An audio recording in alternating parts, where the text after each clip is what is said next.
Hey, welcome back to the Gang Breaks Kayfabe. I'm Cash. Only with Draven and Vance Desmond so far tonight. We're waiting on Jason to join us. He's being a responsible adult right now, dealing with his kid's soccer stuff. His kid's going to end up being a soccer star, some sort of athletic star. So he's taking time out of his busy schedule to set up his kid's future. In this podcast, we video evidence when he sues for money when the kid becomes rich and kicks him out. But yeah, we are the Gang Breaks Kayfabe, and tonight we are going to go over the AEW All Out Toronto results as well as the WWE Wrestlepalooza results, and check out the PWI 500's top 10. And I'm sure we're all going to have plenty to say about the PWI 500 in general and the top 10 that they just put out. So let's go ahead and get right into that before we cover the two events. So you guys have both kind of looked at this. So Cody, number one. And by the way, so apparently PWI uses the time period of August 1st, 2024 through July 31st, 2025. Such a dumb time frame. So no, that's every company's fiscal year. Why they decide to use a fiscal year for wrestling ratings, I don't know. I mean, Mania to Mania, I mean, that's the wrestling year, isn't it? Really? That would make sense to me. I mean, the year is the year. It makes sense to me. Or that. Yeah, either one. Yeah, either one of those is good. So here's a question before we read this list. Okay. What in the hell is the criteria? Is it about drawing? Is it about working? Because it seems like it changes every year. It's like part kayfabe, part like accomplishments, part small part in-ring work. I feel like the parts of that change every year. You can't really hammer down how that's measured. Because next year, it could be a Japanese wrestler I've never heard of who... You know what I mean? And then it's, well, no, it's Cody because he's the biggest draw. I'm like, well, what the hell are we doing here? Well, so is the PWI 500, I mean, I'm assuming there's a whole team that works on this to piece it together. So you have to assume that team changes every so often, which would, bring in a new voice or voices, which would kind of change some of the criteria. But yeah, it's, I have never really known. I mean, you get like the top 10, 20 or so. Then from there, I always kind of looked at it as like who, probably top 100 really. And then from there, who sent in the best press clippings and things like that. At least in our day. Like, I don't know how it works so much now with the internet being what it is, but. So let me go ahead and say this. Indie guys, being in the last 200 of the, it's just you send in your stuff or whatever, or you get on shows that are covered and they just have to pull wrestlers, right? And then they Google you and you can even look. Most of their descriptions of you are things that they've copied and pasted from a website if you Google your own name. So if you're not in the top, even if you are in the top 10, it's not really anything. It's just some random dude, saying this. And like we said, the criteria changes every time. But especially if you're at the end, it's just random names, man. Every year I thought about doing it, and then I thought, no, I'm not going to do that. I feel triggered. Yeah. Yeah. I noticed earlier when Vance brought this up that Draven had like a weird response, like a silent response, and I thought this should be good. So, I was one of those what are your guys feelings? That just happened to be in the back 200 the one year. Right, but you don't. And I can confirm that it just came down to the writers of the magazine were just asking a couple indie people about people they like and who deserve it. And that's literally how I got my spot. They're like, Draven's a good kid. He's a good worker. Put him in there. Yeah. And see, Draven knows that. So it wouldn't offend him. He knows how it works. But everybody else who thinks otherwise, that's the people I'm talking about.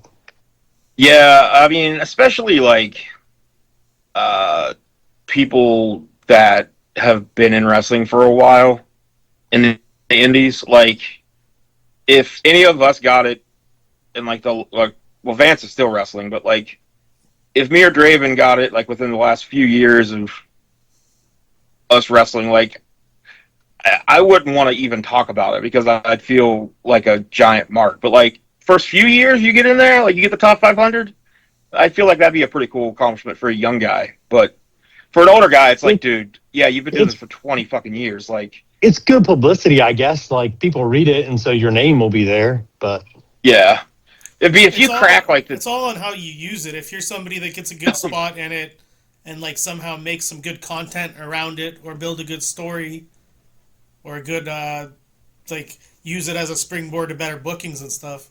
It's pretty much all in how right, you use it. yeah, yeah, it was always one of those things that like I got like when I was a kid, I discovered a lot of names that way because I would see names I liked. And then I would try to figure out, like, find out info about them. Then once the internet came around, you could just start searching for everybody. But I remember doing that. then, like, at a certain point, I saw like the top 50 wrestlers, and then I barely knew anybody past that. So I was like, all right, I'm officially out of the wrestling loop. I don't know who anybody is anymore.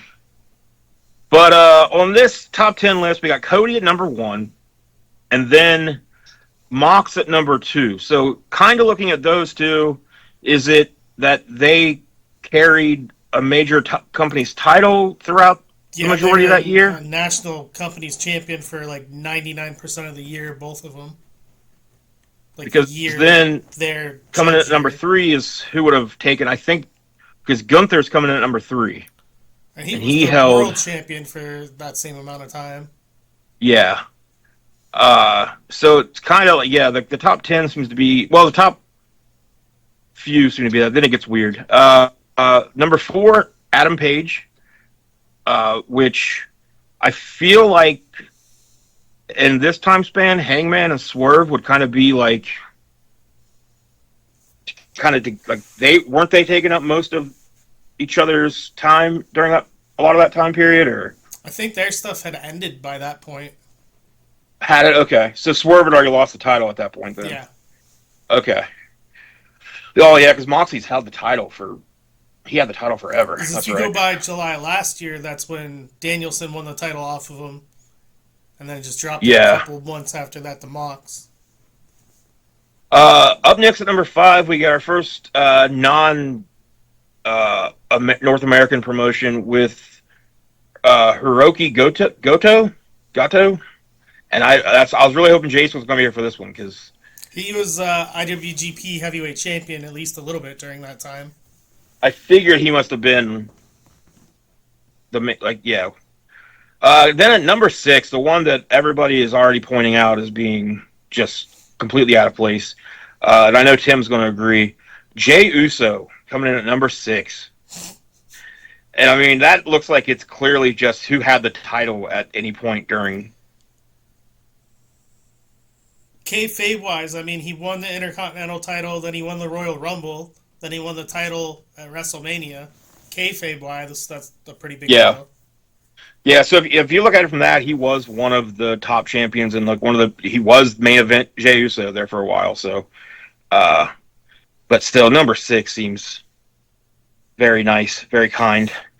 Then coming in at number 7 is the yin to Adam Page's yang, Swerve Strickland.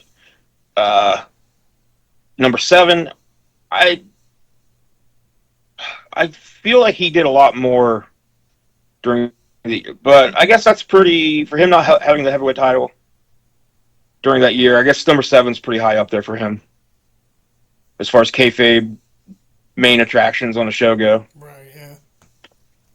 Then number 8, which I think surprisingly I would have thought this guy would have been more 6 or 7, but at number 8, Seth Rollins, who was involved in main storylines almost the whole year. I mean, he just wasn't champion for any of it. So, then number 9, Mystico, which top CMLL champion for most of the year. I've never. I mean, it blows me away that he's like such a huge star. Like, I don't think he's this good. I heard him and MJF had a banger on Friday. At CMLO, I heard it was really good. Yeah. I mostly know him, just recently from his AEW stuff. I haven't watched CMLL stuff, but it just always seems to kind of like. I mean, that's Sin Cara, right? Yes. The original, yeah. Yeah, Jesus. So, and then at number 10, Will Ospreay, which I feel like he should have been higher on this list. Every match he was in was match of the night, typically. Could potentially be a 5-star match. I mean, so maybe he gets in there completely on work rate in the top 10. But yeah, I don't know what the rest. I'm sure you can find the rest of the list pretty easy if you want to look through all 500 names. And then there's apparently they're releasing a women's. I'm assuming 500. I don't know if it's 500 or 300. They do 50 for the women. Only 50. That seems rude. Well, I mean, if you think about it, that's about 10%. I think women make up only 10% of the wrestlers. In WWE, they make up much bigger portion. But think about it in the indies. A lot of times you're on shows there's not even a match. Yeah, you're right. Still, I mean, I think you could extend it to 100 at this point. God. Like, 50 just, there's 500 men's names. You can't find 100 women to put on a list? Like, they may have upped it by now, but the last time I knew it was 50. Let me see if it says what they're going to do. Mm-hmm. We did 500 men, and we did. I think they started doing a tag team list of 50 now too. Yeah, I remember when they did that a few years ago. I saw that. Yeah, I don't know. All right, well, those are always interesting. I mean, it's the one magazine that if I happen to see it on the shelf while I'm out, I'll pick it up and kind of skim through it just to see if I recognize anybody. What's a magazine? Well, they haven't printed the magazine. They haven't printed the magazine in a long time. Yeah, what's a magazine? They don't print it. I could have swore they had one at Walmart not too long ago. But I mean, that could have been like 2011. That could have been. I would say it could have been 8 years ago, and it would have been like. It was the 1 year I was in. It's just stuck at your Walmart forever. Yeah, maybe. Say also like anytime within a 10-year span. PWI canceled. What's that? Good job. You got the magazine canceled. You show up, magazine's gone. You're welcome. All right, well, we'll cover the first show that aired on Sunday. So we will go over AEW All Out first. And before we get into that, let me look at the ticket comparison here. AEW versus WWE ticket comparison. I know Tim is going to enjoy this. He's a numbers nerd. So only person. Hang on, gotta get my abacus. Oh, I don't have one. That's right. Only person I know that spends $60, $80 a year on an NBA game just so he can build teams that he doesn't do. Why is there a tail on your face right now? Oh, we have a guest. Oh, okay. Better looking than Jason. Heyo. What did you think about AEW All Out? His head popped off. Oh, yep. You don't like that, do you? Yep. Here, go this way. Ow. Okay. So, this was as of September 19th. So the day before. Please don't walk on the keyboard. We need kitten mittens. So this was the day before. At the time, AEW had distributed 11,599 tickets. So that's not sold; it's just distributed. And WWE had distributed 13,260. The seating setup, AEW had a seating setup for 12,296, while WWE had a seating setup of 14,214. I think they opened some seating up and slashed the price of like basic tickets the day before, something like that. I read. That's what I was going to bring up was the average ticket price. Do they have that? Yeah, and okay. That's something. Tickets remaining as of the day before, AEW had 697 tickets left, while WWE Wrestlepalooza had 954. Resale tickets listed 269 of All Outs, 564 of Wrestlepaloozas were resale.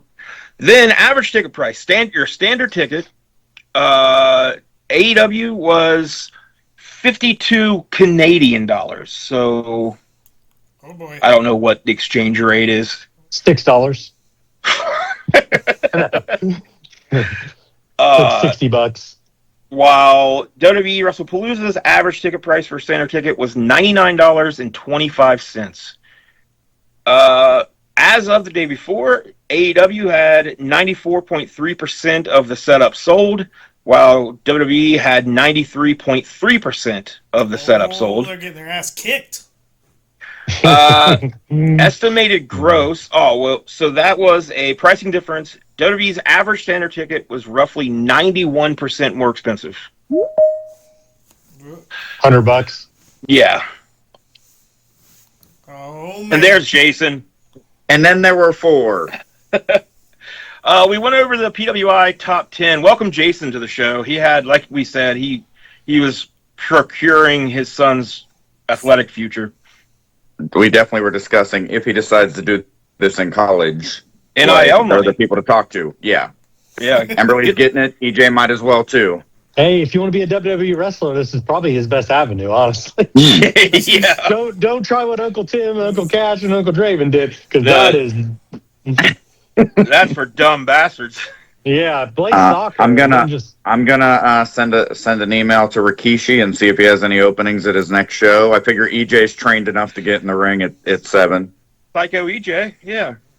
I know they have an open roster spot right now. I was not gonna say it, but I did see that Raja Jackson was arrested. I think he already bailed out probably, but so yeah, there is some action being taken. But Jason, go ahead. Sorry. I was say his dad said he's a real victim, is what Rampage Jackson said. Oh, okay. All right. That changes everything. Even me being not all that caring about the whole situation overall, even I'm like, yeah, no, he was not a fucking victim. Like, come on. Let's not get crazy here. We went over the PWI top 10 of the 500 they just put out. The only person we did not know, Draven knew a little bit about him, but I already forget. Hiroki Goto? He finally won the New Japan title after many, many, many years. So I believe he was number 4 or 5. I still feel like that's high since he didn't win like G1 Climax. Like he won the belt, yeah, but we'll see if he still has it after Wrestle Kingdom. All right, yeah, because it sounds pretty much like Takeshi's gonna be the next champ, right? All right. So yeah, WWE's pricing, or their tickets were roughly 91% more expensive. The estimated gross as of the day before, again, I don't know the Canadian dollar to American thing here, but AEW 603,148 Canadian dollars compared to WWE's 1,315,905 US dollars. So of course That's that crazy. is not. Remember when the $1 million gate was such a big deal? That's every PLE is way more than $1 million. Quit using that term. Quit using that term. You know that I don't even know what that means. So here's the thing, though. They had this set up for 14,214 the day before. WWE's Wikipedia page, which, again, I don't know who updates it, and it doesn't have a citation next to attendance, but the attendance is listed as 15,176. So unless they opened up a shitload more seating the day of the show and had 1,000-person run on tickets at the door, which I don't see happening. That seems to be a bit off. It could have happened, but maybe. Hopefully, we'll find out AEW's what the official attendance and ticket sales were and buy rates and all that. So let's get into the shows. We'll start with AEW All Out, which I went to the AEW website and I find it hilarious how their rating or how their match their show recaps are. Did we all do like internet e-fed stuff? It's just me. I'm familiar. All right, so just I me. know what it is, but no. Right, yeah, I just did it. This is definitely written as it would be in an e-fed, or like when we go back and look at some of those like old indie results that maybe we typed because we wanted to like got the hiccups. We wanted to like make sure we like actually went into detail about what happened instead of this guy pinned this guy and this guy you never heard of pinned this guy. Like we wanted to try to. But this is very. I don't know if Tony Khan writes these, but I wouldn't be shocked. Is all I'm saying. This seems like Tony Khan sits at the monitor in the back and just types as he is watching. So we're going to skip the pre-show matches, and I think we all saw this except for Jason. Jason saw most of it. I watched an hour long, 10-minute, 7-minute clips of each match is what I got to see. All right, so I actually saw both shows. It was an insane time for me getting to watch two shows. So up first on our review is going to be Cage and Copeland versus FTR, which I know we were kind of expecting to be a pretty good match. It had a weird opening pre-tape thing with Edge and Christian showing up, or Copeland and Christian showing up. Where they run into a hockey player, and then they run into Bubbles from Trailer Park Boys, followed by the, what's his name? The Green Bastard. Right. Which, Canada... And straight out the gate, just dropping the F-bomb. Yeah. All right, cool. 2 F-bombs right off the bat. So then, which I thought was, when I saw, the pre-tape, I thought, okay, they're saving Edge and Christian for a little bit later. And then they were the opening match, which I guess was good to get the Canadian crowd. I mean, that's a good way to get them started. I thought the match was really decent. I'm not the biggest Edge and Christian fan on this podcast. I mean, as far as I think everybody else likes them way more than I do, but I love FTR. Yeah, I thought it was pretty good. Finish was not what I expected to happen. We have Beth Phoenix run in, or make her debut, and was wearing her wrestling gear, it seemed like, so I don't know if she was sitting in the back with her wrestling gear on the whole time. Yeah. But yeah, so she came out, and then after the match, FTR hit the spike pile driver on Christian, and then hit the spike pile driver on Beth as Edge was handcuffed to the ropes. What did you guys think of this opener? I think Triple H, Randy Orton, and Stephanie McMahon did it better. Oh, okay. What a hater response. Huh. It was okay. I mean, it was all right. A little bit below my expectations. It's like it didn't get out of third gear. I think they're kind of holding back. Or, and this will be a recurring theme through this, the fucking cheap-ass bastards that rented an 18-foot ring because they're in Canada. I think the smaller ring threw some of the timing off, and that's why some of the spots were a little off in this one. Yeah, that was my biggest takeaway. I thought this match definitely suffered the most from it being an 18-foot ring because, how much in-ring time have those 4 guys had an 18-footer lately. So... And where I didn't see all of it, but what I do know is how it ended. So Fantasy Booker Me says this is a perfect finish to the match because now Tony Khan's going to work something out so that Edge for one night only can go and fight John Cena. And now that Beth Phoenix is out of the way, Lita is going to show up next to Edge for this one match for the end of the Cena run. And then they can be like, oh, Beth was out the whole time. She didn't realize what went down, and we'll just pretend like it never happened.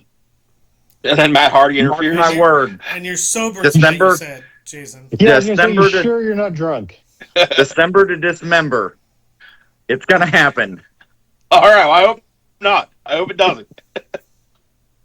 Yeah, I can't imagine... any of that happening. I could see Tony letting Edge go do the match with Cena before I could ever see WWE letting it happen. Like, I feel like Tony is a big enough wrestling mark to like understand that that would mean a lot to Edge, and I mean a lot to AEW. Well, right. Yeah, that's why WWE would be like, "There's no fucking chance in hell we're." Yeah. Like, unless we only refer to him as Edge, say he's been in a coma for the past 5 years, and he's going back or whatever. We're putting him right back to sleep after this. So he came out of his coma for Cena, and he's going back into that coma. I would say 2.5 stars. I did feel like it just never really got going. They really did seem to struggle with it being in an 18-foot ring. Like, Edge more than anybody, I think. I noticed Edge a lot, like, just kind of being just a little out of place for things. Not so much that it, like, looked botched or whatever, but it just sort of slowed the pace. And then up next, everyone be as nice as you can about this match, please. Because I'm going to be mean about it, but I need everyone to calm down on the hate. Right. Hey, Tim, I'm going to hit you with the spinning back fist. Oh. Okay, that was a lot closer than what we got. Yeah, he's and only I, like 2 hours and I drive. didn't see it. I just know that's what happened. All right, we got Big Bill coming out, and this was he had thrown out the challenge. Ooh, who had a better match with Big Bill, me or Eddie Kingston? You love so much. I didn't see your match with him, but I can say your match with him for sure. I don't need to have seen it to say it was yours. Eddie Kingston. I'm better than Eddie Kingston. Yeah, you definitely did a lot better at being powerbombed from 80 feet in the air. Chokeslammed, but chokeslammed. Yeah, chokeslammed. I knew it was wrong as I was saying powerbomb. I was like, I don't think that's what it was. That's the only thing I've seen from the match, and that chokeslam was insane. It was Big Bill had laid out the challenge, so they were still playing it up like, is Eddie going to answer? Even though, like, what would have happened on the show if Eddie hadn't came out and Big Bill's just like, oh, well, he's a coward, like I said. All right, bye, everybody. Okay, bye. So Eddie comes out. Crowd did lose their fucking minds. And then the bell rang. And I was very happy, excited.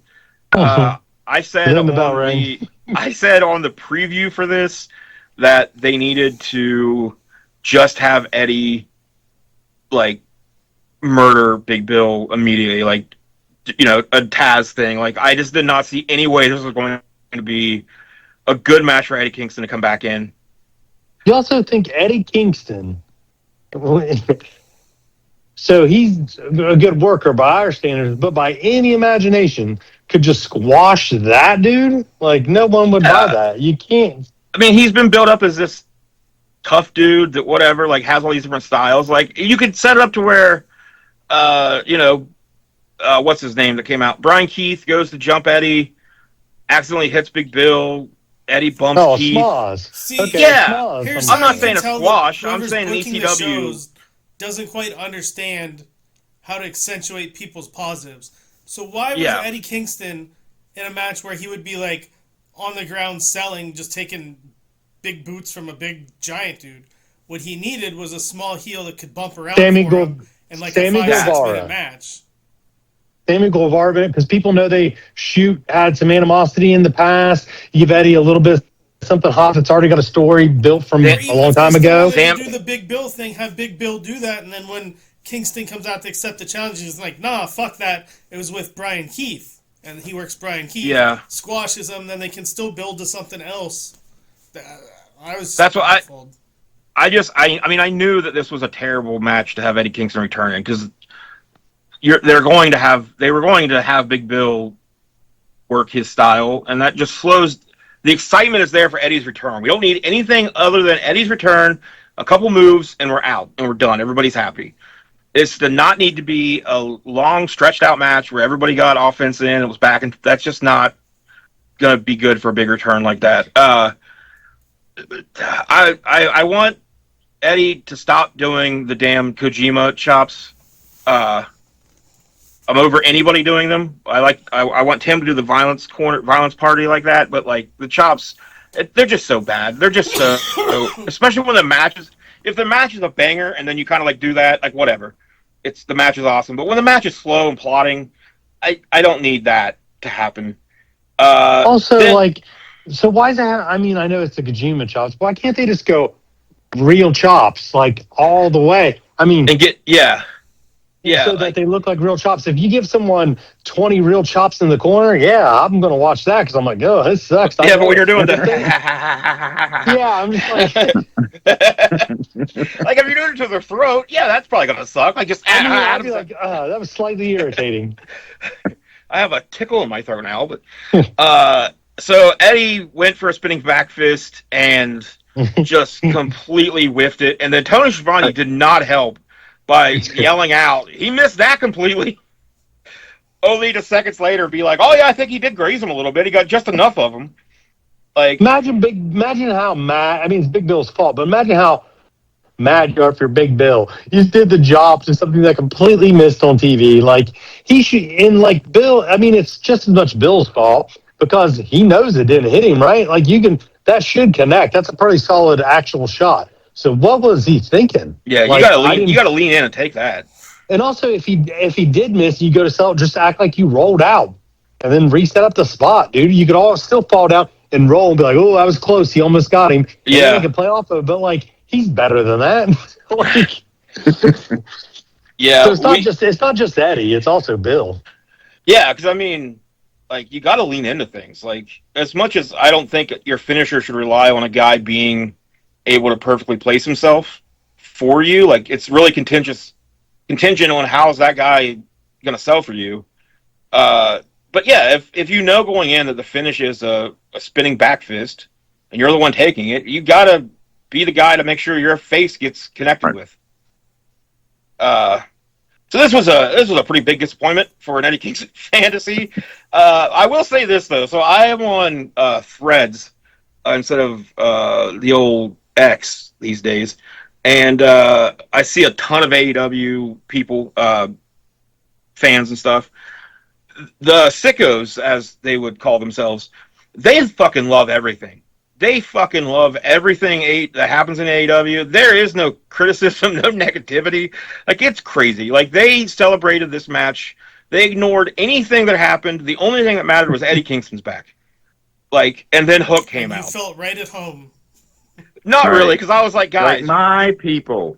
Guys, you've got to admit when things are not great. Like, you've got to have some reality here. Like, I appreciate that you're excited and happy, but we also need some realism in our lives from time to time. So yeah, Hook came out and made the save, and looks like we're going to get Hook and Eddie versus Big Bill and Brian Keith probably.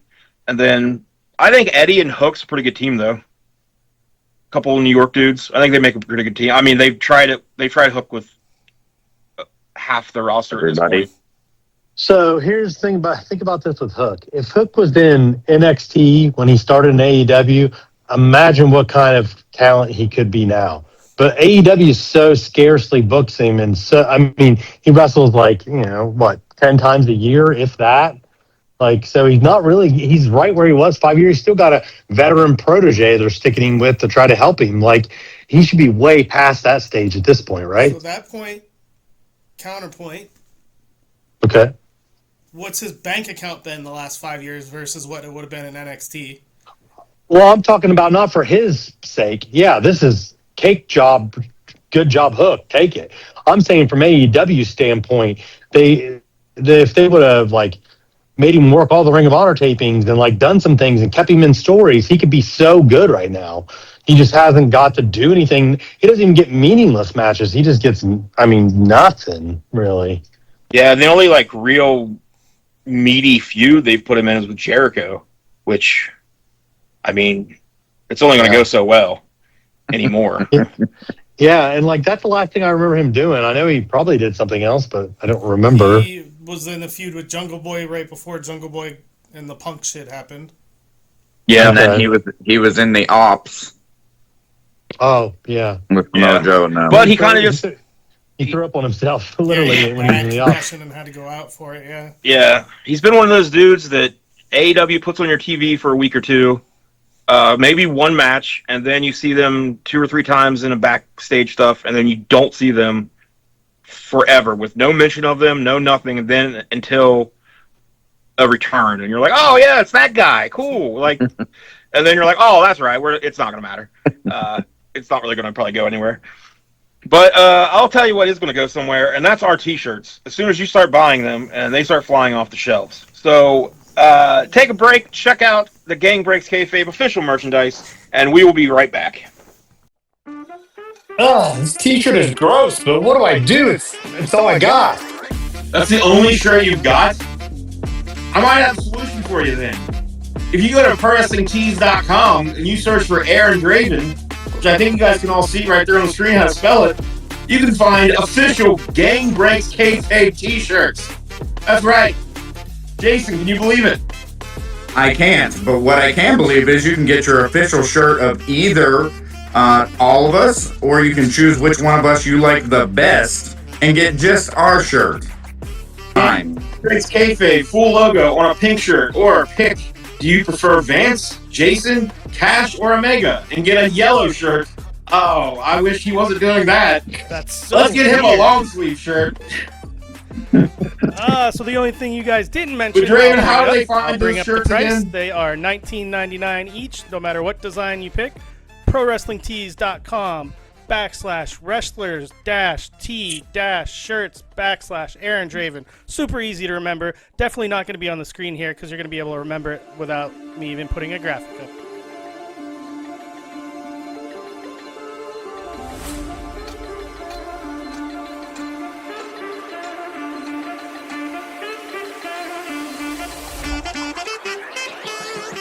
And go buy them. That way I can afford to buy one for myself. I don't need this anymore. Oh, God. Here we go. Lord. Here we go. That was the whole reason you wanted to do this, is so he could take his shirt off. Right now, Well, you know, to play this damn game.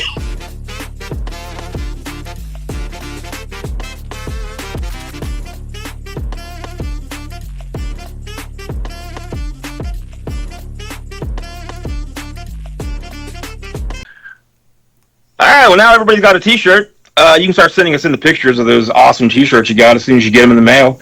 Because I know everyone just ordered one. We're going to sell probably 80 of them tonight. Friday night when this airs. Not tonight. Tuesday when we're recording. But back to AEW All Out 2025. Huh? Oh, yeah. I don't know. We assume this is going to air. There's still 2 hours until the Rapture could possibly just end all of this. Yeah. The Rapture is upon us. So up next, Mark Briscoe defeated MJF in a tables and tax match. And they definitely lived up to the tax part of this. I mean, and the tables part, but like, god damn, that was a lot of tax. As soon as you saw MJF in white gear, I mean, everybody knew. Unfortunately, he did get the worst. My 12-year-old called that. When we walked out, she goes, look, he's wearing all white. The match was pretty brutal. Again, looking at like people talking about it as it was happening, people eat up the tax. Like they think it is one of the most disgusting things in the world. Like, and that it has to be the most painful thing in the world. So tax still doing their job for wrestling. Biggest And to think, we were concerned about it being a TNT match last week, but Yeah. apparently that's what we really needed. I thought it was a really good call having Briscoe go over, which we all kind of assume since MJF is going to be continuing his big movie star career.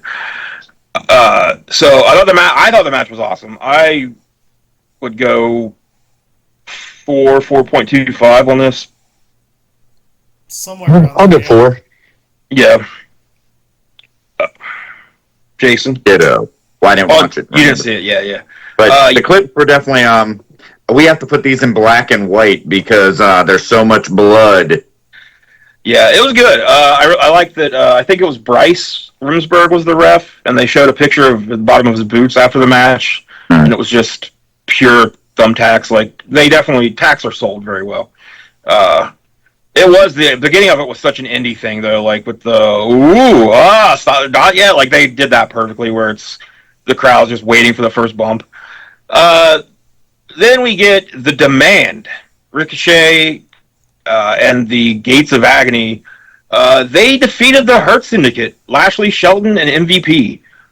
And much as we predicted, The only real good parts of this match to me was when Shelton and Ricochet were in the ring together. Otherwise, didn't think. I just want Shelton to work singles matches from now on, please. Like I'd be very interested in that. Kind of weird. I mean, I don't know what this angle is leading to or what's happening, but I'd give it. What did I give Eddie? I didn't rank. I mean, Eddie, it was a 1. I mean, maybe not even, maybe a half. Edge and Copeland, that match I gave a 2.5. 2.5. So this one I'd say 2. Draven, Tim? 2. I'll agree. Yeah. Fair. It was just kind of there. Up next. That's match happened territory. Yeah. There was a match. No one got hurt. I don't really care about it. Yeah. But then, Yeah. Everybody went home happy and safe. Up next for the TBS Championship, Mercedes Moné retained against Riho. Anytime Mercedes works somebody closer to her size, it's always a banger. I thought this match was really good. Not the best women's match of the weekend, but very, very good in my opinion. I would go probably 3.5 on this one. A little bit lower. Yeah, I'll go 3. Draven 3. 3.25. 3.25. All right. Then in a unified championship 3-way match, Kazuchika Okada defeated Mascara Dorada and Konsuke Takeshita. This match was awesome. I mean, I was upset that Beast Morte wasn't in it. Beast Mode. But Beast Mode, that's what it was. Beast Monet. LLC. Yeah, I'm upset that he wasn't in it, but man, Dorada fucking brought it. Like, this match was, I fucking love this match. It exceeded, I already had high, it was on my list of 5 matches I was looking forward to that weekend, and it exceeded those. I'd 4.5. 4.25. 4.25. So the highlight video I watched did not make it seem like it is. I assumed a masked man was winning. The way the highlight package was put together, he was in every clip, and it just seemed constantly like he was in the ring. So it must have just came down to. I mean, they laid the match out really fucking good for a triple threat. Like, Dorada played his part perfectly as the guy that just kind of kept coming in and out, would get the shit kicked out of him, but hit big moves. Then whenever Okada and Takeshita finally would try to kind of start, squaring up on each other, it wouldn't be long before Dorada would find his opening and hit a big move. Like, it was laid out really, really well. One of the better triple threats I've seen in a while. Then after that, we had the coffin match. Moxley defeated Darby Allin when a weird man entered the ring and put Darby in a body bag and then threw him in the coffin. I did not know that was Pac at first. So do you want me to say something really bold? And I think when you guys think about it, you'll probably agree. I think Pac is one of the greatest wrestlers in the world, like top 5. I would say he would be if he could stay in the ring longer than a month. Well, he goes home. That's not an injury gimmick. But sometimes he just goes home to England. Yeah. But This like, time it was a broken foot. Yeah. Yeah. well, he's had a few injuries in AEW, hasn't he? Yeah. I mean, anytime he's in the ring, the match is going to be amazing. But He's like, it's definitely sad that tippy top tier of the best in-ring workers in the whole world. yeah, I just wish there was more consistent work from him and like he Right. could get really good angles and stuff. But when he had clothes on, which was weird. Right. and he's now sporting an Austin Aries haircut and beard. So wait a minute. You're mad Beth did a run-in wrestling gear, but you're But Pac- mad that Pac's whole fucking... thing, he showed up to the very first press conference in full gear. That's how they named the pay-per-view Full Gear. Yeah. Pac showed up in full gear and they made fun of it for 6 months. Oh. I didn't know I that. did not know that. Yeah. Pac is always in gear. Any Like- run-in he's ever done the entire time in AEW, he's been in full gear. Well, it's weird because if you said what kind of clothes would Pac wear, I'm like, I wouldn't guess that. Right? Yeah, that's what I'm thinking. I'm like, Hobo that's troll outfit. The dude that like you don't know how he can afford the gym membership, but he can, and he's there every day, and he's jacked. It's that guy, old ratty Well, sweater then- and sweatpants. He lives in I his guess car with can- all his mail. Yeah, Consider this the only character development that any of the Death Riders have had. So, I mean that was legitimately the main reason I didn't know who it was for a second, because yeah, I mean when Pac was on TV every week with the Death Riders, they'd all be wearing T-shirts and jeans or something, and here he would be in his he wouldn't have matches, but he'd be in his gear. So the coffin match though was just as brutal and bloody as everyone assumed it was going to be. And it, as we said in the group chat, it was, you just watch it to see what interesting ways somebody's going to try to murder Darby Allin every match. 4 stars. Murder Darby Allin, 4 stars. Yeah, I'll go for it. And I could be convinced to go a little bit higher. I thought this was really good. I'm right there with you guys. Better. I mean, not better than I expected. It was, but Definitely better than I expected.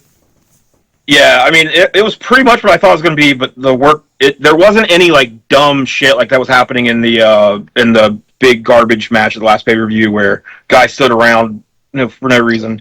Do you know what made me happy is that they finished it in the ring with the casket in the ring. I like that. Yeah. I hate it when it's like off in like a little subsection and like it's not well lit and it's like, oh, he wins. I'm like, this seems like a wrestling to me because there's no ring even nearby. Yeah. I just like it when they finish. I don't mind if you fight wherever, but I just like the finish to be in the ring. Yeah, it was. I thought it's what must be happening when Marino was like taking the bottom rope, loosening it. So I was like, I don't know if they can get that giant fucking coffin through those ropes, but I still think they could have. But yeah, it was probably a good call to loosen it. Yeah. After that, the not semi-main AEW Women's World Title 4-way. Chris Statlander defeated Toni Storm, Jamie Hayter, and Tekla to become the new AEW Women's World Champion. It wasn't with the Death Riders angle completely the way Jason predicted, but he was one of the ones that predicted Chris Statlander. I mean, Wheeler was out there. he whispered in her ear what move to use to get the pin. So we'll see if she's with them after that night. This match What day is was that's Tuesday. Taboo Tuesday. Who did I hit? This match was, I thought, got really good. I thought it was a little kind of sloppy in the beginning, but I thought it got pretty good. Everybody looked good, I think, and I love that Chris Statlander won the belt. I thought that was pretty awesome, so it'll be interesting to see where Tony goes from here and what they do with her next. It's 3.75 for me. 3. I'd say 3.25 is where I'm at with it. Yeah, I enjoyed it. I thought they did a really good job of kind of letting you know more about Tekla and kind of letting her kind of shine in big parts of the match. I am a high rater on Tekla.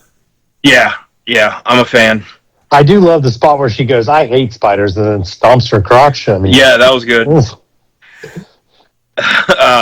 Then we had the AEW World Tag Team Championship 4-way ladder match. Brodito defending and retaining the belts against Jet Speed, the Young Bucks, and then the Don Callis family, Josh Alexander and Hechicero. Yeah, this was batshit insane.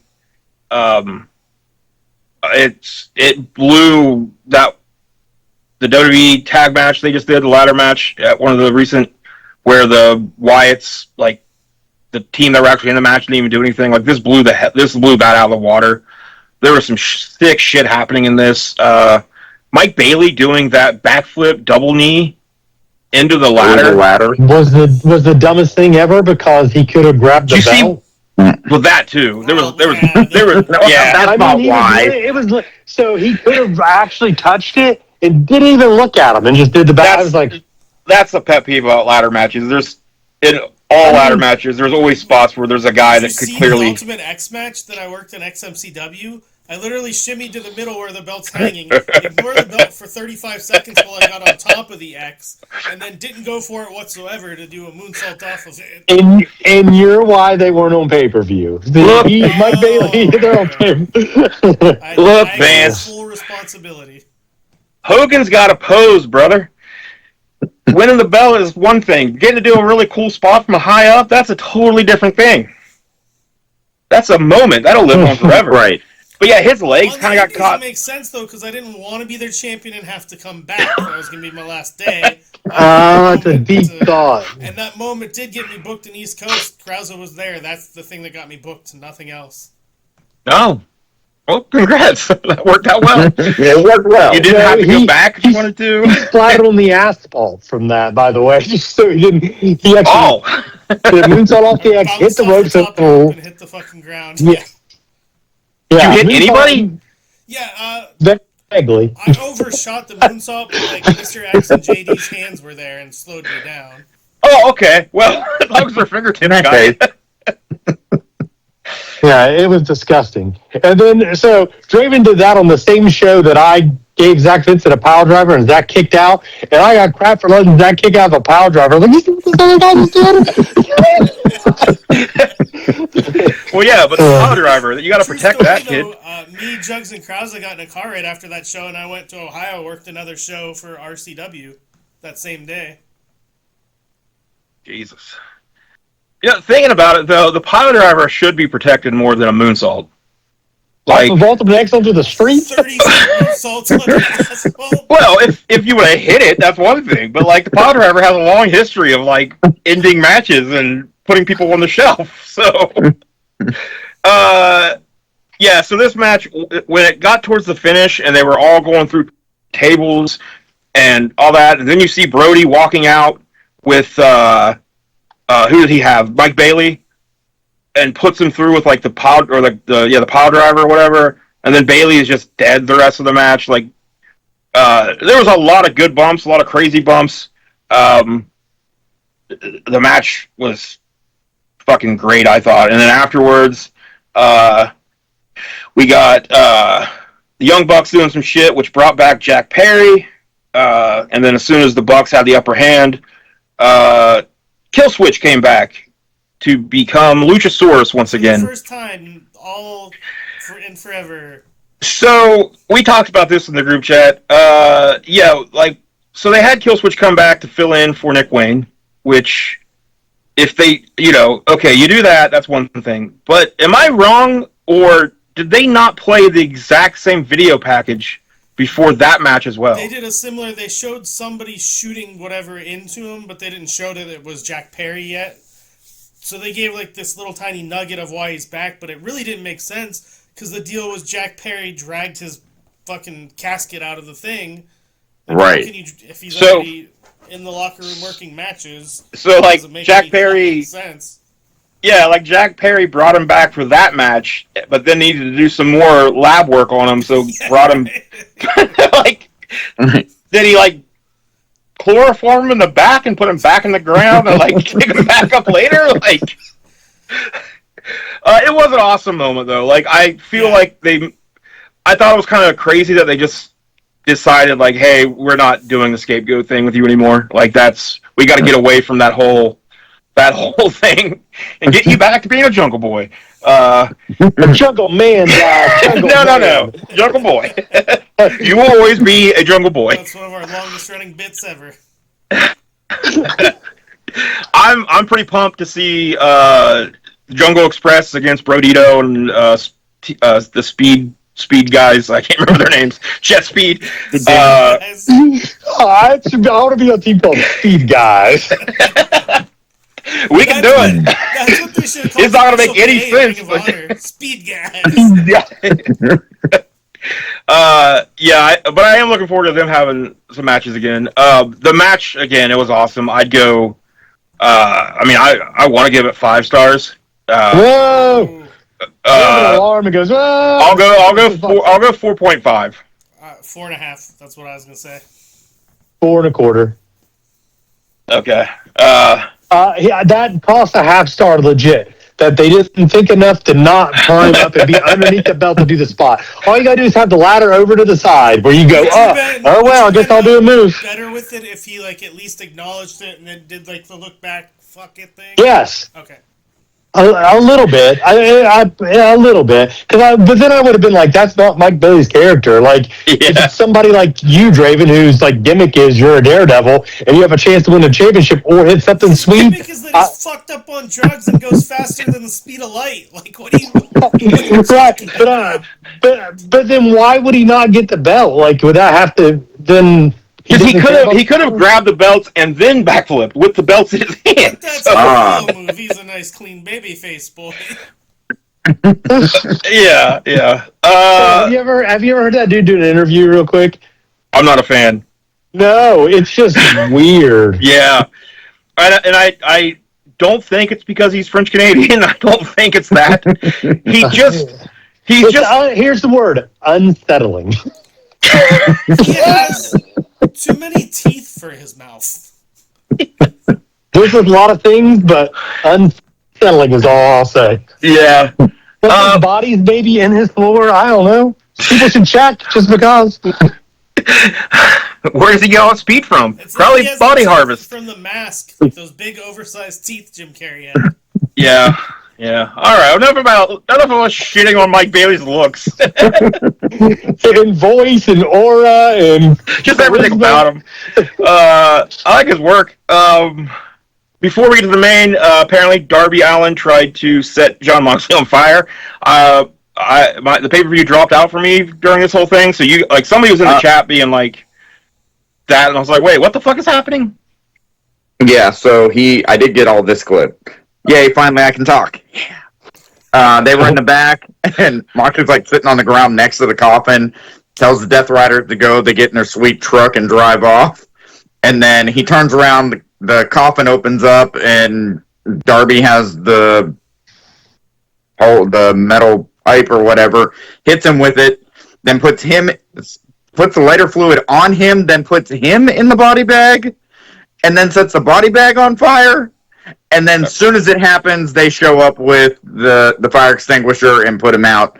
That was it. All right, well, cool. Then we get to the main event.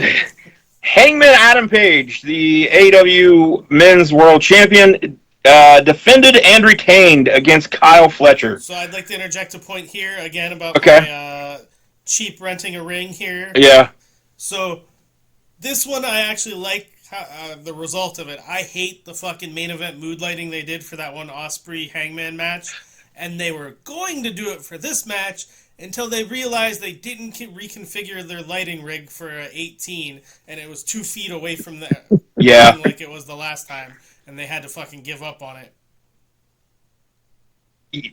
Yeah, at first I was like, why are they doing this? Turn like the house lights on. I hated it when they did it that other match. I couldn't get into it. It was like when they did Bray Wyatt, the Fiend versus Seth, and the red match like that's different. Is fucking dumb to me. It's dumb. Yeah. Or maybe like when AJ and Orton at Mania with the yellow lights. Oh, those were Tim knows what I'm talking about. He's asleep. That was the one. Those weren't ring lights. Those were us lights. Oh, us lights. They were personally bothering me. So this match went right around, I think, 45, 50 minutes, somewhere around there. Fucking incredible. And it was, amazing. I love that they had the stipulation that anybody from the Don Callis family that interferes would lead to Kyle Fletcher being disqualified and stripped of the what belt? TNT what belt does he have? Yeah, TNT Championship. Which immediately usually sets in your mind as a wrestling fan. So who's coming out? Who's going to come out? The Callis family, right? And I love that wasn't what happened. That we just got a really fucking good back and forth match where Kyle Fletcher looked like a credible world heavyweight champion.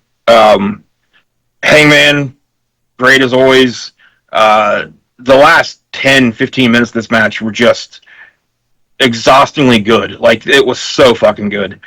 I'm going to give out the first 6-star on this podcast. I'm giving this match 6 stars. I fucking loved it. I thought I was going to be the high voter on this because I was going to give it 4 3/4 because it's as close to fucking perfect as I could fucking picture without getting there. It was fucking amazing. I agree, and the only thing that could have made it better was if I actually could have believed that Kyle Fletcher was going to win the title. If they had time to build it and made him a real contender, and where the drama would have more things, but there was, even though the spots were good, what they were doing in the ring, I always had in the back of my head, well, Kyle Fletcher's not winning this. You know, if I didn't have that in the back of my head, I could have even thought about giving it 5 stars, but that's why it's 4 3/4 for me. Well, maybe that's why I gave it 6, because I legitimately was like, they're going to fucking pull the trigger and put the belt on Fletcher. And I figured that would lead to like a quick rematch or so. But there were several times where I was like, y'all, yeah, they're putting this belt on Fletcher tonight. So it got me. I mean, everything about the match, I thought it was amazing. Could you imagine if that were our timeline, that Kyle Fletcher gets the world title before Will Ospreay? When he's like literally just his underling at the beginning? It'd be weird, yeah. But yeah, I mean, I was saying last week that I thought Fletcher was pretty much right on par, like, with Ospreay. To me, this match cemented that. I mean, he was so fucking good. So yeah, we got, it was like, what, 15, 20 minute overrun into Wrestlepalooza? But no, it was more than that. Was it more than that? It's live, so I'm not sure. So, well, I switched over. The Jungle Boy spot just happened to be, if you cut over to Wrestlepalooza, CM Punk walking down the hallway, which was hilarious. Oh, wow. Nice. Like entering the building, CM Punk and AJ are in the building, and it's like Jungle Boy. Yeah, I switched over as soon as AEW went off the air. Like, I can't imagine watching that match and being like, I really need to see what's going to happen with Cena and Lesnar instead of the end of this match. But it was like, I think that match was just starting when I switched over. So even with it going longer in the overrun, WWE didn't even start the show really until... No, WWE did a full, like, history of the sport and then all its dealings with ESPN throughout the years. Oh. And then, like, video clips of, like, football players, you know, doing the posting with the belt and things like that. Like, did a whole hype package first. Then you got Triple H in the ring talking before they even got... So it was like 15 minutes, I feel like, after the show started before the Brock Lesnar even came out. So I missed the circle jerk. I always miss those. Yeah. Like, just... Don't worry, for $30, you can watch it on the app. I'm good. I'm good. If I paid $30 more this month, specifically to watch WrestlePalooza, I'd be demanding my money back from somebody. Like, so VPN companies, if you're looking for a podcast to sponsor you, we are that podcast. You get a hold of us, you show us how your VPN can help save wrestling fans tons of money, and we will tell them about it. I'll say or do anything sketchy you guys need me to do to get your product sold. We will. I've seen him do it. So all right. So the I guess the show opened up with all of that. ESPN jerking off WWE jerking off ESPN, TKO just standing over both of them laughing. So you did see it, okay? Yeah, I mean, even missing that, I was definitely aware that this was the first show on ESPN, and that WWE and ESPN were now involved. Like, I knew they were a thing. What's funny is watching it on Netflix and then talking about how this is on ESPN for the whole rest of the world, like I did, because I took a short trip over to Great Britain so I could watch it cheaper. Yes. And it's the only way, really, to afford it. Yeah, and so, it's really weird watching Netflix, and then the commercial breaks that they have for ESPN are just these hilarious videos of just, like, workers in slow-mo with, like, lights behind them kind of going, flexing and, like... Yeah. And my daughter kept seeing them repeat over and over again, and some of them were just ridiculous. Like Kevin Owens is going in slow mo, getting close to camera. That's all it is on repeat, like in a loop. For some reason, when I had Netflix, one of the Raw episodes was like that. Every time it would go to commercial break, it would just be that. Yeah. It was Weird. It was so weird. Imagine, I always think of what the wrestlers are told, like, hey, when you just do a weird video in the camera so we can put it in between commercials? Like, what do you get told? It's just so weird. That was me doing the double jerk, ESPN WWE. Double jerk. That's perfect, yeah. The show opens up with John Cena versus Brock Lesnar, with Paul Heyman coming out just to do the ring intro for Lesnar. So that was confusing to me at first. I think that's where I went.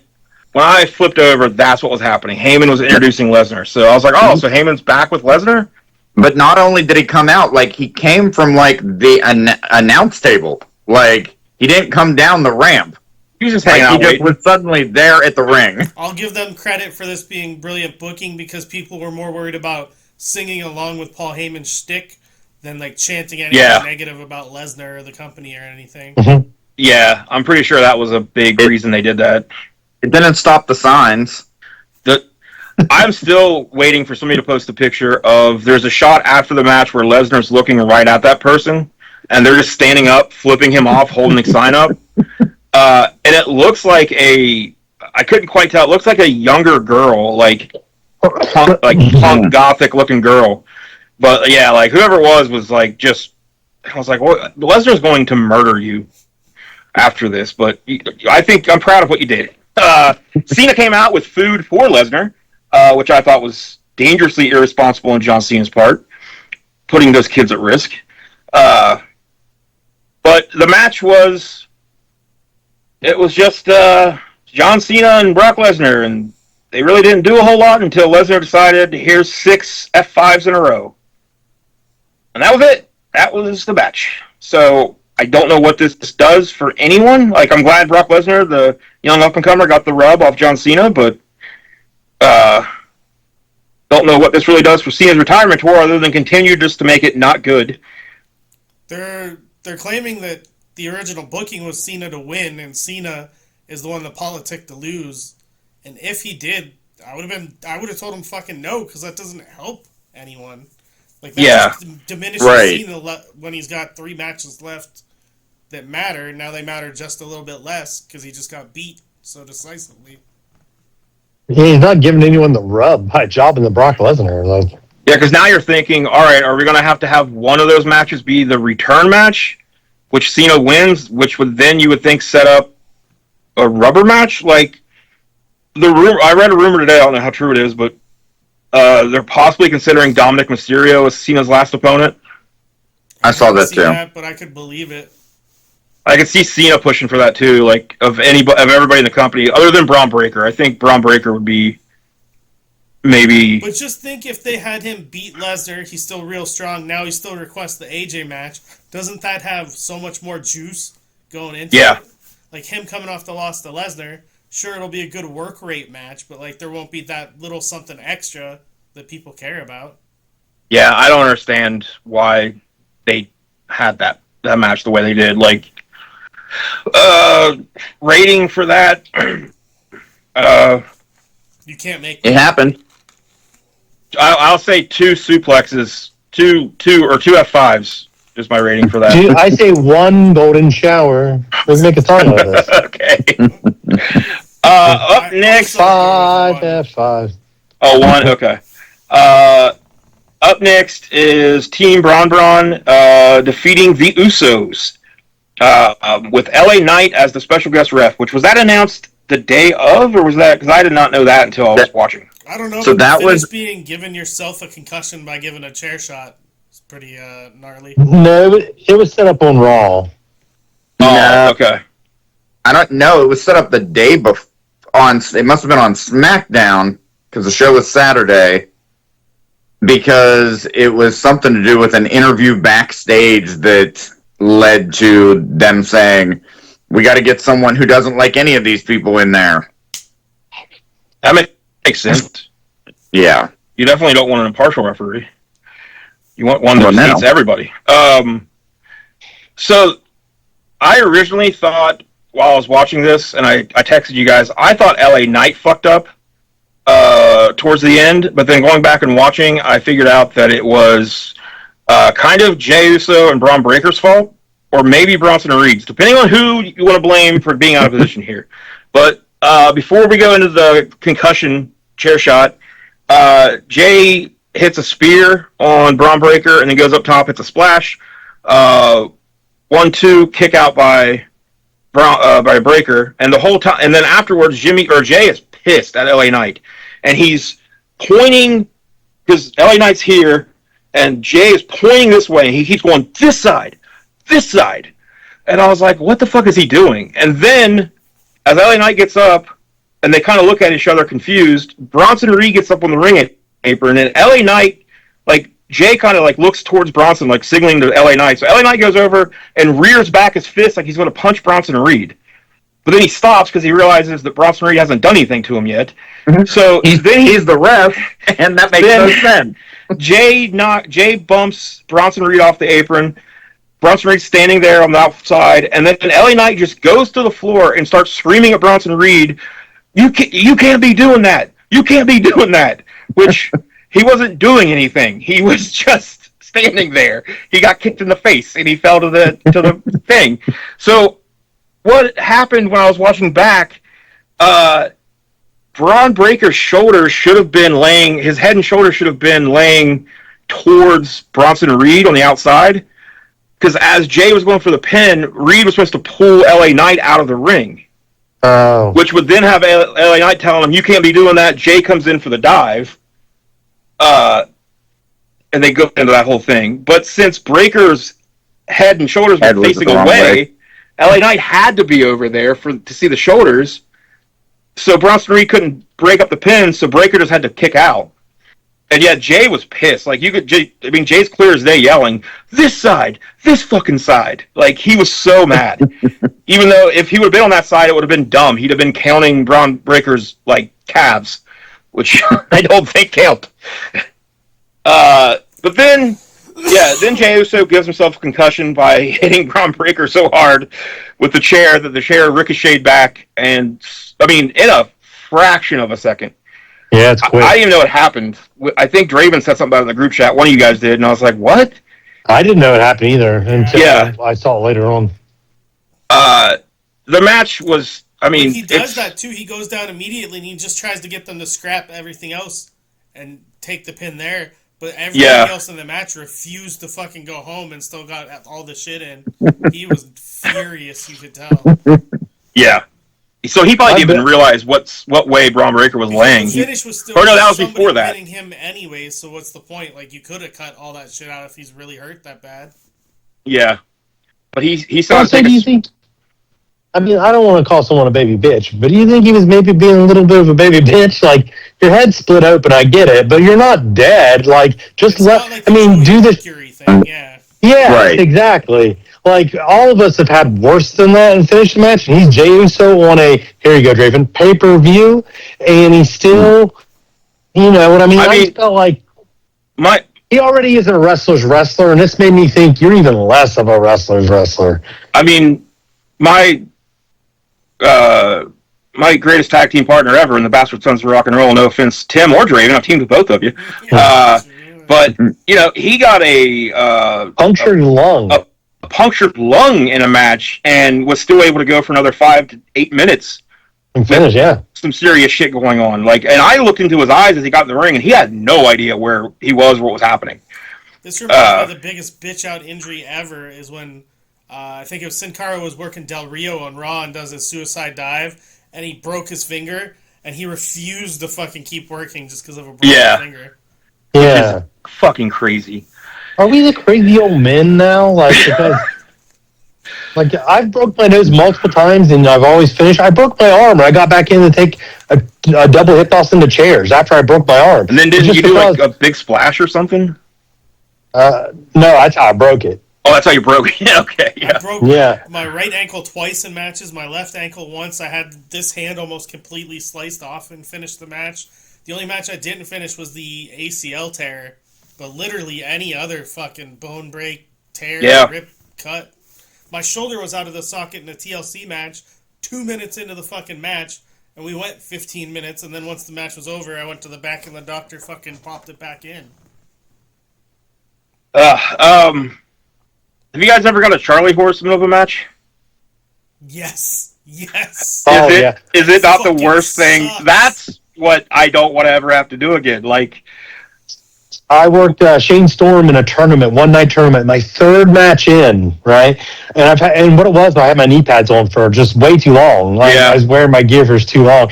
We get out there and I'm working. I'm the heel, and all of a sudden both my calves cramp to the point I just collapsed like a spaghetti noodle, and I'm just laying there going, "Just stop me!" And the whole time he stopped me, I'm like rubbing my calves and pulling my knee pads down, and he's the face just stopping me. And I had, that dive, Draven, that you always are like, you can't do that. The I think it's or what's his name? Yeah. Andrade over the buckle. I still did that just without the spin. I was like, I don't know about this. well, we had that tag move, me and Cross did, where I would send a guy in, run, forearm him, and then step away. Cross would run in and do the big boot, grab him by the head, shove him towards me. I would spin him around, hook him in a German, and then Cross would run off and do a clothesline as I Germaned him. And as I sent the guy in, and then the first step I took, my right leg, my calf cramped up so fucking bad. So I'm just dragging my leg behind me, like in a cartoon when somebody gets flattened. Just like I'm just dragging my leg behind me, and I hit the forearm, and then I can't do the turn and to get out of the way. So Cross is coming in, and I have to kind of just stumble slightly away. And then I'm trying to get out to the center, and Cross is trying not to throw the guy to me too early, and I'm trying to get out there and turn and grab him. By the time we got to the German, I was like, "Oh, thank God, I can stop moving." Yeah, that's an injury that you might just want to be like, I gotta have a minute. But again, has the thought never crossed your mind? This match has to be stopped right now. Yeah, and I was wrestling in front of 12 people for $5. Yeah. So, but yeah, so that match, did we rate it? Because I'm going 2.5. I'm going 2. 1 Okay. 3/4. Okay. I thought about Jason, 1 3/4 too. You saw this stuff, right? Yeah. I saw the majority of the WWE stuff. So yeah, it was a 2. Okay. Up next, Io Sky versus Stephanie Vakir for the vacant women's world title. Vakir. And the match this was one of the 5 matches I was looking most forward to over the weekend. It delivered for me. I thought it was really good. It had a little bit of rough spots. I thought the opening was the opening started out where they were doing some of the chain wrestling stuff. Then it got a little for a few minutes, but then I thought it picked up. I would go 4 stars on this one. 4 stars, and I told Fiona whenever they were doing the introductions and they did the things, and you look at Stephanie Vakwe, her face, I said, "Oh, she's winning the belt tonight." I said, "Look how nervous she looks," because that woman looked like she was about to throw up, and I was like, yeah. And it turns out they flew her dad in and stuff, so which was awesome. Yeah, so no wonder the poor girl was just staring in his face, scared to death. But it was good, 4 stars for sure. I had it lower. I only had it 3.25. I don't know why it didn't connect to me as much. I thought it was good, just nothing. I was expecting more from them, I think. I think I might have gave it a little bit of bonus points because it was on this show. And the right one won. Yeah. Yeah. I gave it a 3.75, and when she went over to hug her dad, me and Tyler were watching, we were like, is that her boyfriend? Oh no, they said it's her dad, and then he gets the belt like he's celebrating. All right, you just do it, man. Do your thing. Up next in the semi-main, AJ Lee and CM Punk defeated Seth Rollins and Becky Lynch. This definitely had some rough moments to it, but I thought overall it was done pretty perfectly. It was very much a Saturday Night's Main Event tag match to me. Card. Yes. Yeah. Yeah. It was very much. They relied on the entertainment side and definitely did a lot to let AJ Lee kind of settle. I thought she started out not great. I was a little worried. I thought she settled in though. Now the windmill thing should never ever happen again. from her, whatever those were. But yeah, I enjoyed this overall. I thought they did pretty well with it. I think if I'm looking at it from a work perspective, I don't think it was anything special. It was serviceable, but I really appreciated the layout of the match. I feel like the way they scripted it and structured it maximized everybody there and kind of brought it up a little bit better than it should have been. I think that's why I liked it a lot, or not a lot. I liked it pretty decently, but like, yeah, it was just mostly because to me it just kind of seemed perfect for what it was supposed to be. So how much did you like it? 3.75. I got 3.5. 3.5 as well. I'd play, 3.5. Yeah, that sounds better to me. Yeah, I'll go 3.5. And Seth looks really weird when he's skipping. I don't know what it was like about it. Like he doesn't seem to have very good rhythm to do. Yeah, I did notice that. What? Yeah, he does small skips.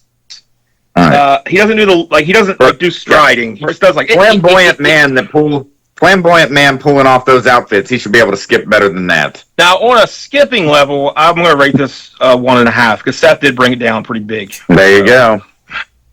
As far as in-ring skipping work goes, I know someone who's a full grown adult woman who doesn't know how to skip. Can't do it. I don't know if you told me to go outside and skip right now, I could do it. She's the mother of my child, so. Have you tested your daughter yet? Have you tested your daughter yet? Right. If she can do it? All right. Yes, she can. Okay. All right. And then in the main event of this house show, Cody Rhodes retained the WWE Championship against Drew McIntyre. It was Drew versus Cody. Like, it was a good match, but it was the most basic. I appreciate that they put the title match on last, as an old school traditionalist Jim Cornette side of me does. But Seth and Becky versus AJ and Punk should have been the main event of the show. Like, it would have sent the crowd home on a really high note with AJ and Punk celebrating, and nobody would have, I think everyone expected something to happen in the aftermath of Drew and Cody to make it worth being the main event. Well, and the timing was really weird because Cody just kind of stood in the ring with the belt, and that's what we okay, who's coming out? Oh, someone's going to come out. Who can possibly be returning tonight to challenge him for the belt? Is Brock going to come back out right now and attack him? And then they're like, all right, produced by. Okay, guess that was the show. Well, we're going to try to sell you guys something real quick, and then we'll be right back with our rating for this match and our final thoughts on the weekend that was. So enjoy. We'll be right back. Does your cat make too much noise? Did you invent kit mittens to get it under control? Well, this would be the best place to advertise. The Gang Breaks Kayfabe podcast is actively looking for new sponsors. If you're interested, shoot us an email at thegangbreakskayfabe@gmail.com. Reach a wider audience and support a bunch of idiots.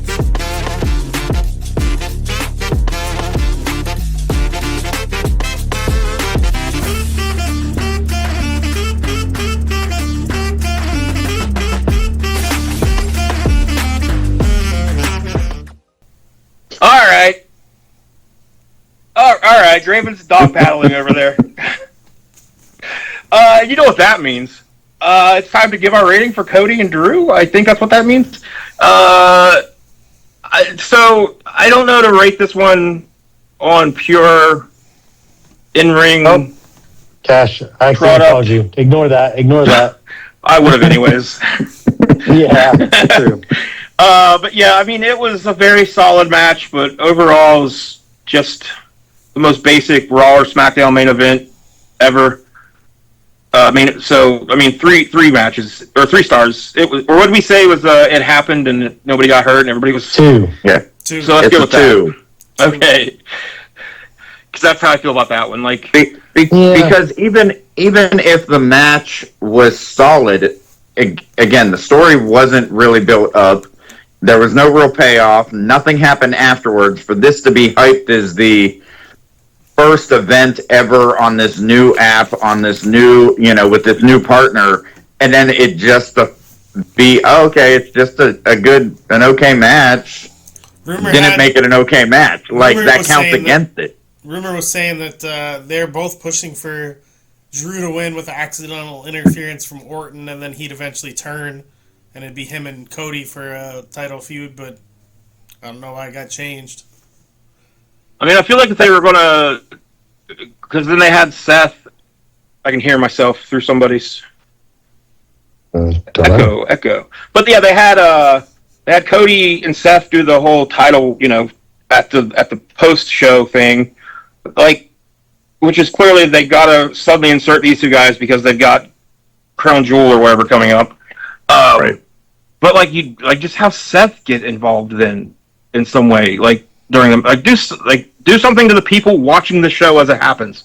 Like, for those that actually spent more money to watch this for a whole new app, like, give them something to see. Like, don't make them everybody can watch the post show. It's on YouTube. So, but yeah. Without a doubt, takes me back to whenever I was a kid and I couldn't buy the pay-per-views, but they'd have QVC selling stuff after the pay-per-view. Yeah. I'd go watch QVC so I could see who won. Me too. Because they would show... was that back when they would always have pictures? Yeah, and sometimes, like, Steve Austin would be on the show, like, after and wearing the belt. Steve kept the belt or whatever, or they would just mention it in a thing. I'm like, oh, okay. Because didn't really have the internet back then, so how do you figure out what's going on? I always found it so funny, consuming wrestling back then. Because I would get maybe one or two of the WCW pay-per-views a year. Like, me and a couple friends would go in. But other than that, and maybe a WWF pay-per-view here and there, but, like, for the most part, I didn't see any of the pay-per-views. But I would always watch, the Dick's Nights, Nitro, or Monday Night Raw, or whatever. And it was always so funny to me then, like, rewatching it too, it, like, really stood out. But, like, anytime they show a highlight of the previous night's pay-per-view match, it would always show the finish, but never show you the 3 count. So, like, you would already know who won, and you would see the move that led to the finish, but they were like, we cannot show people the ref's hand going down 3 times. That's what they're going to pay to go ahead and see. Like, we got to tease them with something. Like, that was the worst. They were big about just doing the picture, like the blurry action shot, and then you just hear the commentary behind it. Yeah. Oh my God, I can't believe it. And that was a strategy. But yeah, I think, to me, overwhelmingly, All Out was a fucking much better show by 100 miles. I mean, I don't think... I know the argument is, why would you complain about more wrestling for... if you're paying money, why would you complain? But, like, I do think AEW would benefit from cutting some matches. And... because, like, you did not need Eddie and Bill. You didn't need that Hurt Syndicate versus Ricochet. Like, there was a few matches that would have been perfectly fine on a Dynamite main event or on Dynamite. So again, though, like, it is hard to be like, people shouldn't get more wrestling for, but I think you could condense what you have and just put out the best product, and it might be better overall for the company. So last week when we did the review, we each listed out 5 matches we're most looking forward to by taking both cards, picking 5 matches. And then Vance was saying earlier, asking if that held up, I think, or whatever. If, like, for me, it was still the same 5 matches. Same here. Mine changed because the Darby casket match wasn't in what I was looking forward to, but it ended up making my top 5. So, in place of the women's triple threat from WWE. Women's triple threat? Or women's singles. The singles, okay. The croissant. So you had 5 AEW matches then? Yeah. On yours. Okay. So yeah, mine were Paige and Fletcher, the tag team ladder match, the unified title match, Zakir and Io, and then Darby and Mox. For my 5. See, that was my exact list, except instead of Darby and Mox, I had the TAC match, and the TAC match ended up living up. Okay. Which really, the tag match could easily be like that match exceeded any expectations I had for it. Jason, The how about funny you? thing is so I think my matches all were still the ones that I liked last week. The funny thing is, I watched the hour-long, whatever it was, just review of the AEW show, and I still liked it better than I liked Wrestlepalooza, and I watched it. Like, I'm still wanting to go back and watch the full show when I finally have time when I retire. But I just thought that was fun. Even like while I'm watching it last night, I was like, "This is a banger from 5 minutes worth of of clips compared to They couldn't have given me the same. I couldn't have watched an hour best of moments from Wrestlepalooza and still felt that. They So I couldn't put just think together that's a best of crazy. WrestlePalooza at 10 minutes. So here's a question Yeah. for you. Then we're talking about the best matches. What is the one worst match of the whole weekend for you? Eddie Kingston and Big Bill, Same. Yep. which is hurts. It hurts. But So for you, that was one you're at least wasn't one you're looking forward to. So because you know. I knew unless Tony Khan listened to me and booked it the way I said, I knew it wasn't going to be good. Like, I've heard that Big Bill is an awesome dude. I've heard that he's a great dude. But seriously, like, a guy that size, there's only so much you can fucking do with him. Like, I don't want to see it. I'm good. Well, I was originally supposed to work carrying cross fashion and Big Bill's substitute, and that was exactly my thought when I found out I was working him. I was like, cool, I guess, but what am I going to do, man? And like, what are you going to do? I did do the Finley roll, but I mean, and I'm surprised you let me do that because I even said it to, hey, how I phrased it was, would you let me pick you up? And he said, yeah, what do you want to do? And I said, okay, because I thought that would be like a no, and then I didn't ask about any of my other questions. Grill press into the That's right. Right. Be like, no, can I pick you up like a baby and just kind of hold you? Like, ooh. My arms aren't long enough. Yeah. On the ground. I mean, I was excited that Eddie Kingston was back, but as soon as the match was like 10 seconds, 20 seconds in, and I could tell it was going to be a back and forth thing, I was like, oh, fuck. No, don't do this. But yeah, I mean, like, and again, nothing on WrestlePalooza was bad per se. It was just all so generic, run of the mill. I mean, the Punk and AJ, Seth, and Becky match is the only thing that's felt different because of the layout. I mean, it was just a completely different match. So it was Well, like, the only thing I was surprised was Brock and Cena because I'm surprised it was that bad. Like, I mean, yeah, because if you're gonna book that match as one of Cena's like last it could be, matches, it's not like those dudes can't have a good match. Right.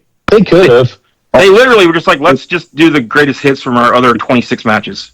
Like, we're gonna Well, cut I out don't know. anything except for the F5s, attitude adjustments, 5-knuckle shuffle, suplexes. That's it. Well, even with what was on last night's Raw, I like Rhea and Asuka was better than what was on the pay-per-view, and so was Bayley and Roxanne. Like, I really enjoyed both those matches, and I was like, I mean, that would have, and those other matches could have been over here. Like, every week we're seeing the Vision versus some sense of an Uso and something else. Like, I mean, we did get to see LA Knight pull out a burning hammer on Raw, but I really don't get why Triple H sticks to the 5-match formula with like so much filler in between. Like, add another match or two, cut back on some of that filler, and like the whole show would feel different. I mean, right now, we needed to celebrate Stephanie McMahon going into the Hall of Fame again. So we had to have that whole thing with the Undertaker and her sitting ringside already. I meant they showed the clips again later in the show. Like, in case you missed what happened, Undertaker randomly drove out and sat ringside and then just wanted to talk shop for like 20 minutes. Yeah. Like, what the hell is happening? I mean, really, their shows mostly feel like all of their shows kind of just feel like advertisement for. Okay, that's a dumb way to say it. I was going to say an advertisement for the company, but like, of course, it's what that is. But like, advertisement for everything about the company except for the wrestling, kind of like. the matches are happening, so you'll watch the stuff in between. Like, I feel like they're like, we really want to tell you about the ESPN deal again. We really want to tell you about Triple H meeting the ESPN people. And we really want to tell you about what this celebrity said. And look at this celebrity that's in the crowd. And we need you to know about our social media numbers. And we need you to know about what we're doing 7 months from now at WrestleMania. Like, it's like someone who, it's like a person who was that no one liked, all of a sudden became super popular. And they're gonna tell you who all their friends are because they're like, look, wrestling's a big deal now. Yeah. It's a big deal now. Yeah. So yeah, I thought just don't call it a special. Like, if you're just going to counter program, at least do something worth people paying money for. Like, there are people that pay money to go to those shows and then stream them. Like, give them something worth paying for. Never mind people who paid money to go to those shows. How about ESPN who paid money for that show to happen, and then ESPN's review show to play? So it was the most basic mid-show possible. Yeah, I saw where the ESPN reviewers were not kind to it, which... How pissed do you think Khan is? Yeah. Khan? Yeah. All right, well... Well, The Rock shoots a couple text messages. He might be in charge of creative soon. Rock might own ESPN soon. Yeah, but I mean, so just like to kind of, keep hammering on it, like, they have one of the best rosters in the world. Like, they have so many good workers. It's not like they don't have the workers that can go out and put on really good matches. So, like, even if they don't really care about the wrestling part as much, like, let your workers go out and do, like, give people something to watch, and then just fill it in with all your shit, like, in between. But, like, even your storylines and shit are pretty boring and just repetitive at this point. So, but it is what it is. What's the next pay-per-views for both companies? AEW's got Crown Jewel. World's End. Is that the next one? Wrestle Dream. Now, are those counter-programmed? No, I don't think so. Yet? Okay. Not yet. Yeah, not yet. Yeah. I did hear... We'll get a AAA versus TNA pay-per-view or some shit to fill in. Well, there's supposed to be a big NXT versus TNA pay-per-view coming up soon, isn't there? Oh, yeah, there is. Yeah. I think Survivor Series weekend. Okay. War Games. I did read where Tony Khan's considering making all the AEW shows start early. I like the earlier start time. I do too. If it's going to be on a Saturday or Sunday, I don't do anything. So, I mean, it's perfect for me, but I like it starting earlier too. With their long shows, they were in like some of them at 1 a.m, so this is a good call. Right. Yeah. It's definitely a good call with how long their shows are. It'll be interesting to see if WWE suddenly is like, you know what, we just invented running wrestling at 3 o'clock. This great idea on our own. Yeah.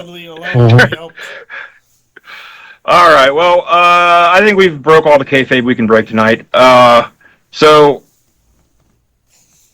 thank you for watching, for listening, however you consumed us on this episode. Sorry. It's getting late and things are getting weird. Put a Mr. Yuck face up. Like, comment, subscribe, all that stuff. Share with your friends. We got socials. I think Draven puts those up. So you can check out all of that. Leave us anything you want to see us cover. We will be doing a watch-along soon of a very special match. Oh, yeah. We're not going to give it away, but it's something. It is something. Did you guys go ahead and watch it? No, I didn't want to. I didn't watch the whole thing. I skimmed through, and oh boy, are we in for a treat. So look forward to that. Hopefully that might be the next episode if we can get the technology to work. But until then, thanks. And any last words, guys? Any last words? Oh my God. Love you. Bye. That's right, you do. Bye.